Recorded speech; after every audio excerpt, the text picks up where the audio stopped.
আসলে বৈশাসিক যে অত্যাচার করে তাকে হত্যা করেছে, আমি তার রুহের মাগফিরাত কামনা করছি এবং তার শোকসন্তপ্ত পরিবারের প্রতি সমবেদনা জানাচ্ছি। ঘটনাগুলি সব এক সূত্রেই গাঁথা। এই সরকারকে মাত্র 2 মাসের একটা সরকার, এখন এর নেমে যেতে হবে, চলে যেতে হবে, এ ব্যর্থ হয়েছে ইত্যাদি স্লোগান শুরু হয়েছে। যার নাকি মধুচন্দ্রী মেয়ে শেষ হইল না, তার হলো বউতালা। এটুকু আমাদের মন্ত্রীদের বুয়া বুয়া করতেছে, আবার নাসিরউদ্দিন পাটোয়ারি দেখলাম ডিম মারতেছে। এই কালচারটা কখন শুরু হয়েছে? আমাদেরকে তো বিবেচনায় আনতে হবে যে কালচারটা কখন শুরু হলো, কারা শুরু হলো, কেন শুরু হলো। নাসিরউদ্দিন পাটোয়ারিকে তো আপনারা ডিম মেরেছেন, সে যেটা বলেছে। সে থানায় দিতে গেছে, থানায় মামলাও নেয়। নাসিরউদ্দিন পাটোয়ারির সাথে যে ঘটনা ঘটেছে সেটা তো নিন্দা জানাইলাম আমি। আমার দলের নামে কইতেছে কোক না সে, আমি এইটাতে বদার করি না। তো আমি বলছি যে ঘটনাটাকে আমি সহজভাবে নিই না। এই ঘটনাটা একটা সহজ ঘটনা নয়। সে একজন জাতীয় পর্যায়ের নেতা, তাকে যদি মপ করে, তাকে যদি ডিম ছড়ে, তাকে যদি হামলা করে, তাহলে তো আমরা কেউ রাজনীতি করতে পারবো না ভাই। কিন্তু মূল জায়গায় যাচ্ছেন না আপনি, বিএনপি আর আওয়ামী লীগ রয়েছে। এই যে নীল আপনার এই যে সবুজ কি জানি কয় টি শার্ট পরা ছেলে যেন পিস্তল বাইর করছে 9mm, এটা তো ভিডিও ফুটেজ সারা বাংলাদেশে ঘুরতেছে। এই ছেলেদের গ্রেপ্তার করলে তো বোঝা যাবে যে এখানে কারা হামলা করছে। নাসিরউদ্দিন পাটোয়ারির বলার দরকার নেই। নাসিরউদ্দিন পাটোয়ারি বলার দরকার নাই, কেন তো আজকাল তো ইচ্ছা করলে আপনি অনেক কিছু ছাপাই দিতে পারবেন না। আজকাল যে ওপেন আপনার আপনার যে ব্যবস্থা আমাদের সারা পৃথিবীতেই মনে করেন যে সাথে সাথে যেখানে যাই ঘটনা গেল এগুলো গোপন করা যায় না। যে ছেলেটা 9mm পিস্তল বাইর করলো, তাকে আবার আরেকজনে ধরলো, এই যে মকটা হইল, এদেরকে গ্রেপ্তার করলেই তো মনে করেন টোটাল ঘটনাটা পিকচারটা সামনে চলে আসবে। আমরা মনে করি সরকার এবং স্বরাষ্ট্রমন্ত্রী এবং এবং বিশেষভাবে পুলিশ বাহিনীদেরকে আমি উল্লেখ করব। আপনারা এই ভিডিও দেখেছেন, মিরপুরে যারা মক করেছে, মন্ত্রীকে ভুয়া ভুয়া বলেছে, তাদেরও সিনারিও আপনাদের সামনে আছে। এখনো এই দানবদেরকে ঠেকান, তা না হলে যে কথা বিরোধী দলের নেতা শফিকুর রহমান সাহেব সংসদে বলছেন যে কখন যেন আমার পাঞ্জাবি গেঞ্জি লুঙ্গি খুলে ফেলায় সেটা আমি জানি না, এমন অবস্থা হয়ে দাঁড়াইছে। তাহলে উনি যদি একটা বিরোধী দলের নেতা, উপলব্ধি যদি এটা হয়, তাহলে দেশে যে নৈরাজ্য হচ্ছে, নৈরাজ্য করা হচ্ছে, এগুলি কিন্তু একটা ভালো জিনিস সাইন ব্যবহার করে। আর সরকার পরিচালনায় অভিজ্ঞতা আমাদের অনেকে আছে। আমরা দেখছি, আমি তো 4বার 5বার সরকারি দলের কর্মী হিসেবে কাজ করার অভিজ্ঞতা আমার আছে। এটা মিড টার্ম একটা সময় হয়, সেটা হলো 1 বছর 1.5 বছর গেলে আমরা কর্মীরা আন্দোলন সংগ্রামে ডাকে, আস্তে আস্তে আস্তে আস্তে আমরা সংগঠিত হই। একটা আন্দোলন সংগ্রাম করতে হলে আমরা কর্মীদের তো প্রয়োজন, আমাদের এনার্জিরও তো প্রয়োজন। ইচ্ছা করলেই তো আমাকে জুয়েল মাথায় দিয়ে দিলেন কাঁধে, হাল চাষ করে ফেলবেন, এরকম তো না। এগুলো পরিপক্ক রাজনীতিবিদরা যারা বা রাজনৈতিক দল যারা, তারা এগুলো চিন্তা ভাবনা, সরকারকেও সময় দেয়, আবার তাদের কর্মীদেরকেও একটু রেস্ট দেয়, তাদেরকেও একটু সুযোগ দেয় রিল্যাক্স মুডে থাকার জন্য। আস্তে আস্তে আস্তে আস্তে রাজপথে আসে, তারপর আন্দোলন তুঙ্গে উঠে, তারপরে স্যাটিসফাইড হয়ে যেতে একটা কিছু। এরা কারা আমি আমরা জানি না, আমার একটা ধারণা। অনেক ধরনের কথা তো বলি আমরা, বলার জন্য বলি। বাংলাদেশের সার্ভিস রুলে জানতে হবে।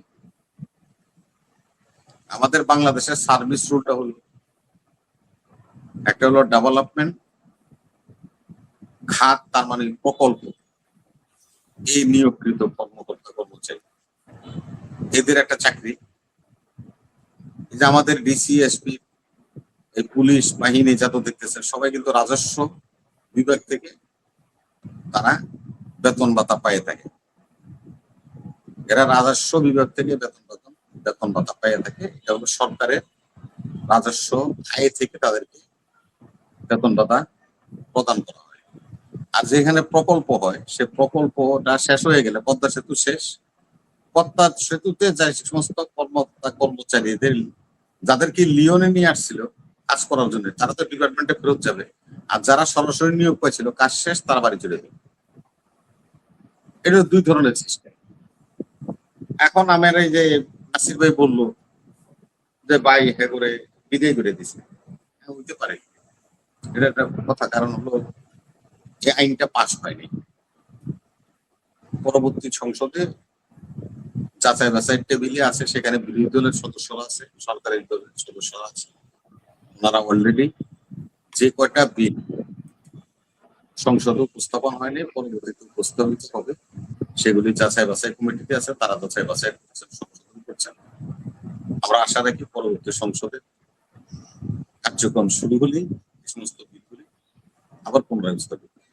এখন মাঝখানে গ্যাপটা কি হলো? না ঘাটকা না ঘাটকা।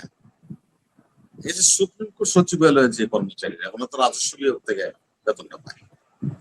যখন নাকি ওনার সচিবালয়টা বহাল হয় নাই, তখন তারা তো বেতন ভাতা কোথায় দিতে পারে আসবে? যেহেতু তাদেরকে আইন মন্ত্রণালয়ে অ্যাটাচমেন্ট করা হয়েছে, আইন মন্ত্রণালয়ের সাথে অ্যাটাচমেন্ট থাকলে তাহলে তাদের বেতন ভাতা সবকিছু চলবে। এখন এটাও একটা আন্দোলন, এটা একটা সংগ্রাম চলবে। আবার আশরাফ ভাইরে দেখলাম যে উনি বিজ্ঞ একজন লয়ার। ওদিন দেখলাম কি জানি উনি সাংবাদিকের সামনে বলতেছে, দেখলাম হাইকোর্টে ইউনূস সাহেব করে কি জানি একটা মামলা করে দিচ্ছে। এখন ভাই ইউনূস সাহেব 18 মাস যে সরকার চালাইছে, নির্বাচিত প্রতিনিধিরা সংসদে গেছে এবং এটা বিল আসছে, ওনারা এই বিলটা আইনে পরিণত হয়েছে এবং এটা সংবিধানের সন্নিবেশিত হয়ে গেছে। এখন আপনি মামলা করছেন, কেন করছেন এটা আপনি ভালো জানেন, আপনি বিজ্ঞ লইয়া। এই ধরনের ছোটখাটো ঘটনা তো দেশে হরে আমাশাই ঘটছে।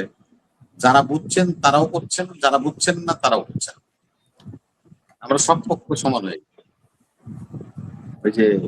ওই যে সালাম সরকারের একটা গান আছে, আশরাফ ভাই কথা, সালাম সরকারের একটা গান আছে, ওই যে তাল হারায় বেতালা, বুঝছেন কি তাল হারা বেতালা। কারণ এই সমস্ত লোকরা ক্ষমতার বাইরে থাকার পরে এদের প্রবলেম হয়ে গেছে। যারা নাকি যমুনাকে মেনটেন করতো, ক্ষমতার বিভিন্ন সিঁড়ি মেনটেন করতো, সচিবালয় মেনটেন করতো, সেখানে তো কিছু ভালো মন্দ তারা খাইতো। যেহেতু আর এখন তারা সেগুলি থেকে বঞ্চিত, সেহেতু তাল হারায় ফেলছে, বেতালা হয়ে গেছে। এখন যে মনে হয় সেটাই করে। আন্দোলন সংগ্রাম হবে, দল এটা ফেস করবে। যদি দল ভুল করে তার খেসারত দিবে। আমরা বলি না যে একেবারে তুলসী দোয়া, ভুলভ্রান্তি দিয়েই মানুষ হইতেই পারে। আজকে আপনারা যে কথাটা বলছেন শুনলাম, তো শুনেন ইলিয়াস আলী যখন গুম হয়ে গেছিল, তখন ইলিয়াস আলীর ওয়াইফ, এখন যে এমপি লুনা, তার সন্তানরা তখন ছোট ছোট ছিল। তারা আবেদন করেছিল প্রধানমন্ত্রীর সাথে দেখা করার জন্য। তৎকালীন 1 মাস ঘুরে তাকে সাক্ষাতের সময় দেওয়া হয়েছিল। তার এই সন্তানগুলি নিয়ে স্বামী হারায় মহিলা শেখ হাসিনার গণভবনে গেছে। তাকে কি বললো, চিন্তা করো না, আমি সবকিছু দেখবো, তোমার স্বামীকে খুঁজে বের করার চেষ্টা আমি করতেছি, অচিরেই তোমার স্বামী ফিরে আসবে। ওকে সান্ত্বনা দিয়ে তারা বাড়ি। এই যে 24 আন্দোলনে আমরা যে চাই একটা নতুন বাংলাদেশ, সেটার একটা নমুনা আমরা দেখতে পাই। সেটা হলো যে এখন কর্তা ব্যক্তির, শীর্ষ ব্যক্তি রাষ্ট্রে কোনো ঘটনা ঘটলে তাকে ওই বাড়িতে যায় বুঝলো। এটা কিন্তু 24 দ্বারা রক্ত দিয়েছে, সংগ্রাম করেছে। নতুন একটা বাংলাদেশ আমরা যে করতে চাই, নতুন একটা কালচার যে আমরা করতে চাই, সেটা শুক্রবার হয়েছে। প্রধানমন্ত্রী, স্বরাষ্ট্রমন্ত্রী সরাসরি যিনি ভিকটিম তার বাড়িতে গেছে, তাদেরকে সান্ত্বনা দিছে, তাদের সাথে কথা বলেছেন। এই কালচারটা আমাদেরকে ডেভেলপ করতে হবে, গণতন্ত্রকে যদি আরো আমরা সুদৃঢ় করতে চাই। ধন্যবাদ।